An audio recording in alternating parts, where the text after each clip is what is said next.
Hello friends. आज के इस वीडियो में हम हिंदी साहित्य से जुड़े सभी पुरस्कारों के बारे में जान पाएंगे, साथ ही पुरस्कृत रचनाओं के बारे में जान पाएंगे, साथ ही सभी रचनाओं का तथा पुरस्कारों का समय जान पाएंगे तथा पुरस्कृत रचनाओं से संबंधित कुछ एक विशेषताओं की जानकारी देंगे। तो चलिए शुरू करते हैं आज का ये वीडियो। हिंदी साहित्य के पुरस्कार। दी गई छोटी छोटी जानकारियों को समझने के लिए पूरा वीडियो ध्यान से देखें और सुनें। हिंदी साहित्य से जुड़े पुरस्कार क्रमानुसार इस प्रकार हैं। मांगला प्रसाद पारितोषिक पुरस्कार सबसे पहले आता है, जिसका समय है 1923। इसके बाद आता है साहित्य अकादमिक पुरस्कार, जिसका समय है 1954। फिर आता है आपका ज्ञानपीठ पुरस्कार, जिसका समय 1961 है। उसके बाद आता है आपका सोवियत लैंड नेहरू पुरस्कार, जिसका समय 1965 है। उसके बाद भारत भारती पुरस्कार, जिसका समय 1981 है। शलाका सम्मान समय 1986, सरस्वती सम्मान समय 1991 और व्यास सम्मान का भी समय 1991। समय अनुसार सभी पुरस्कारों को पढ़ने से उन्हें क्रमानुसार लगाने में हमें बहुत आसानी होगी। तो चलिए इसी क्रम में आगे बढ़ते हुए सबसे पहले पुरस्कार को ले लेते हैं, मांगला प्रसाद पारितोषिक पुरस्कार। तो सबसे पहले हम देखेंगे कि इसे कब शुरू किया गया। शुरुआत हुई है इसकी सन 1923 में। कहाँ पर शुरुआत की गई? कानपुर में आयोजित 13वीं हिंदी साहित्य सम्मेलन में। अध्यक्ष कौन रहे? पुरुषोत्तम दास टंडन जी रहे। संस्थापक भी पुरुषोत्तम दास टंडन जी रहे। प्रथम पुरस्कार किसको दिया गया? पद्म सिंह शर्मा को दिया गया। और वे तीन निर्णायक जिन्होंने एक मत से पद्म सिंह शर्मा को चुना, वे थे श्रीधर पाठक, रामदास गौड़ और वियोगी हरि। इस पेज पर लिखी सभी जानकारियाँ आगामी परीक्षाओं के हेतु बहुत महत्वपूर्ण हैं। उदाहरण के तौर पर देखिए, जैसे प्रश्न आ जाता है कि मांगला प्रसाद पारितोषिक पुरस्कार कब शुरू हुआ, तो हमें पता है 1923 में हुआ। कहाँ शुरू हुआ? कानपुर में हुआ। या पूछ सकते हैं कि कौन सा हिंदी साहित्य सम्मेलन था जिसमें आपका मांगला प्रसाद पारितोषिक पुरस्कार शुरू हुआ, तो हम बता सकते हैं कि 13वां वह सम्मेलन था जिसमें हमारा मांगला प्रसाद पारितोषिक पुरस्कार शुरू हुआ। तो इस लिहाज से छोटी छोटी जो जानकारियाँ दी गई हैं सभी बहुत महत्वपूर्ण हैं। चलिए अब कुछ नज़र पुरस्कृत रचनाओं पर डाल लेते हैं जो कि मांगला प्रसाद पारितोषिक पुरस्कार से संबंधित हैं। तो जैसा कि हमें पता चल गया है कि इसकी शुरुआत सन 1923 में की गई थी। पहला पुरस्कार मिला पद्म सिंह शर्मा को। अब पद्म सिंह शर्मा को पुरस्कार किस लिए मिला था? क्योंकि उन्होंने बिहारी सतसई नाम की रचना पर अपना संजीवनी भाषण दिया था, जिसके लिए उन्हें प्रथम मांगला प्रसाद पारितोषिक पुरस्कार दिया गया। रीतिकाल के कवि बिहारी की बिहारी सतसई जो है एकमात्र रौला छंद में लिखी गई रचना है।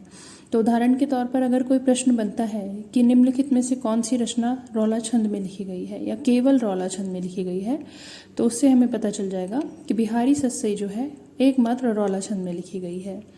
तो ये छोटी छोटी जानकारियाँ हैं जो एक एक लाइन में हमें दी गई हैं और वो एक एक लाइन कई कई प्रश्न बना सकती है। चलिए आगे देखते हैं, थोड़ा सतसई शब्द के बारे में पढ़ लेते हैं। सतसई शब्द दो शब्दों से मिलकर बना है, सत और सई। सत का अर्थ होता है 7 और सई का अर्थ होता है 100। मांगला प्रसाद पारितोषिक पुरस्कार से जुड़ी अन्य रचनाएं इस प्रकार है। इस पेज पर लिखी सभी जानकारियां हमने चार भागों में विभाजित की हैं। सर्वप्रथम रचनाकार, दूसरा रचना, तीसरा समय, चौथा रचना की विशेषता के बारे में है। अब मांगला प्रसाद पारितोषिक पुरस्कार से लगभग 40 रचनाएं, पर हमने यहाँ कुछ ही रचनाओं को चुना है जिन्हें देखा गया है कि वो कई बार प्रश्न पत्र में पूछी गई हैं। तो शुरू करते हैं वियोगी हरि की रचना से। इनकी रचना वीर सतसई पर इन्हें मांगला प्रसाद पारितोषिक पुरस्कार दिया गया। कब दिया गया? 1928 में दिया गया। और इस रचना की विशेषता क्या है कि यह ब्रज भाषा में लिखी हुई रचना है। इसी प्रकार अयोध्या सिंह उपाध्याय की रचना है प्रिय प्रवास, जिसे 1937 में यह पुरस्कार दिया गया। अर्थात प्रिय प्रवास की क्या विशेषता है कि यह खड़ी बोली में रचित हिंदी का प्रथम महाकाव्य है। मैथिली शरण गुप्त का साकेत, समय 1937, विशेषता क्या है कि यह एक महाकाव्य है। जयशंकर प्रसाद की कामायनी, जिसे मांगला प्रसाद पारितोषिक पुरस्कार दिया गया 1938 में। यह भी एक महाकाव्य है। इसी प्रकार आचार्य रामचंद्र शुक्ल का चिंतामणि, जिसे यह पुरस्कार दिया गया 1938 में। यह क्या है? एक निबंधात्मक ग्रंथ है जिसे 4 भागों में विभाजित किया गया है। इसी प्रकार डॉक्टर संपूर्णानंद का समाजवाद है, जिसे यह पुरस्कार 1940 में दिया गया। महादेवी वर्मा का यामा, जिसे यह पुरस्कार 1944 में दिया गया। और यामा क्या है? एक कविता संग्रह है। हजारी प्रसाद द्विवेदी की रचना कबीर, जिसे 1945 में मांगला प्रसाद पारितोषिक पुरस्कार दिया गया। और कबीर क्या है? एक आलोचनात्मक पुस्तक है। कभी पेपर में ऐसे प्रश्न पूछ लिए जाते हैं जिन्हें हमने पढ़ा तो होता है, लेकिन उन्हें पहचान पाना हमारे लिए थोड़ा कठिन होता है। उदाहरण के तौर पर अगर हमसे पूछा जाए कि हिंदी का प्रथम खड़ी बोली में रचित महाकाव्य कौन सा है, तो हमने अभी पढ़ा है कि प्रिय प्रवास हिंदी का प्रथम खड़ी बोली में लिखा महाकाव्य है, जिसे मांगला प्रसाद पारितोषिक पुरस्कार भी दिया गया है। तो यही मैं आपको बताना चाहती हूँ यहाँ कि इस पेज पर जितनी भी जानकारी हमने दी है, वो जानकारी बहुत सारे प्रश्नों के रूप में आपसे पूछी जा सकती है।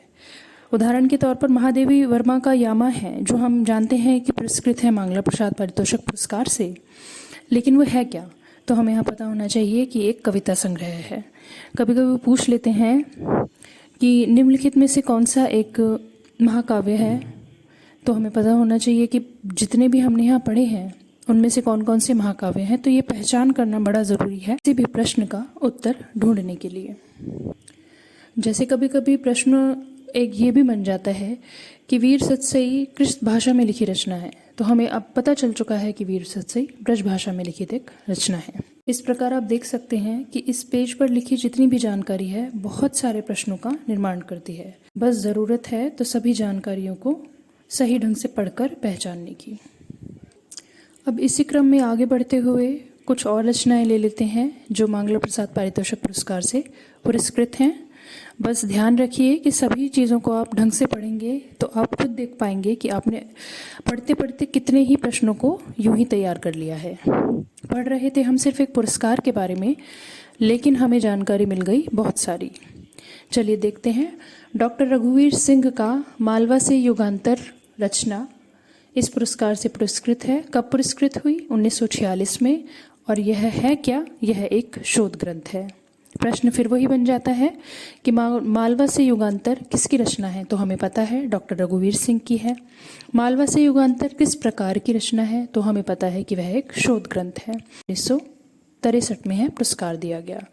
दोनों रचनाएं थोड़ा करीब करीब लिखी हैं, पर दोनों को अलग अलग करके देखिएगा।